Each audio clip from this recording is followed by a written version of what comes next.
হোয়াটসঅ্যাপে আপনার প্রিয় মানুষের সাথে করা কথোপকথন আপনি ছাড়া আর কেউ দেখতে পাবে না।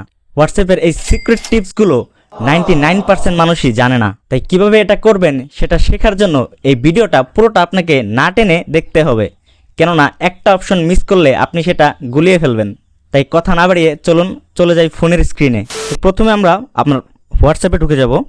সেখান থেকে যে নাম্বারটা আপনি লুকাতে চাচ্ছেন সেটাতে ক্লিক করবেন। ধরেন আমি এটাতে লুকাতে চাচ্ছি, আমি এটাতে ক্লিক করে দিলাম।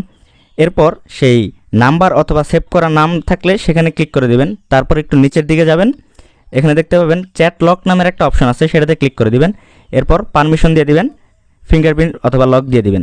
দেওয়ার পর এখান থেকে ব্যাকে আসবেন, আরেকটা ব্যাক আসবেন, দেখতে পাবেন সেই নাম্বারটা এখানে নেই। তারপর একটু নিচের দিক টান দিলে দেখতে পাবেন লক চ্যাটস নামের একটা অপশন সেখানে চলে আসছে। তারপর লকটা খুলে ভিতরে ঢুকে নেবেন।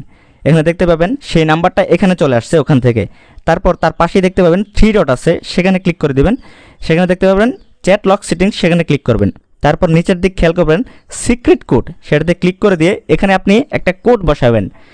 ধরেন আমি ASDF এটা ক্লিক করলাম, তারপর নেক্সট। এরপর আবার কনফার্ম করার জন্য ASDF বসিয়ে দিলাম, তারপর ডান ক্লিক করলাম। এখন উপরের দিক দেখতে পারবেন হাইট চ্যাট লক, এটাতে ক্লিক করে আবার সেই কোডটা বসিয়ে দিবেন ASDF, হ্যাঁ বসালাম, তারপর ডান। এখন ব্যাক আসবেন, আরেকটা ব্যাক আসবেন। এরপর দেখতে পাবেন সেই নাম্বারটা এখানেও আর নেই। তারপর আপনি সার্চ অপশনে ক্লিক করবেন। ক্লিক করে আপনার সেই বসানো কোডটা সার্চ করবেন। সার্চ করার সঙ্গে সঙ্গে দেখতে পাবেন সেই লক চ্যাটস অপশনটা এখানে চলে আসছে, আর আপনার সেই পার্সনটাও এখানে চলে আসছে। আপনি যদি এই কোড ছাড়া অন্য যে কোনো কোড বসাতে যান, আপনি কিন্তু তখন সেই লক চ্যাটস অপশনটা আর খুঁজেই পাবেন না, শুধুমাত্র ওই কোডটাই বসাতে হবে। তাহলে আপনি ছাড়া আর কেউ এই পার্সনটাকে খুঁজে পাবে না। আজকের ভিডিও এই পর্যন্তই। মোবাইলের বিভিন্ন টিপস শিখতে আমার এই চ্যানেলটা অবশ্যই সাবস্ক্রাইব করে রাখবেন। আমি প্রতিনিয়ত আপনাদের জন্য এরকম নিত্য নতুন টিপস নিয়ে হাজির হব।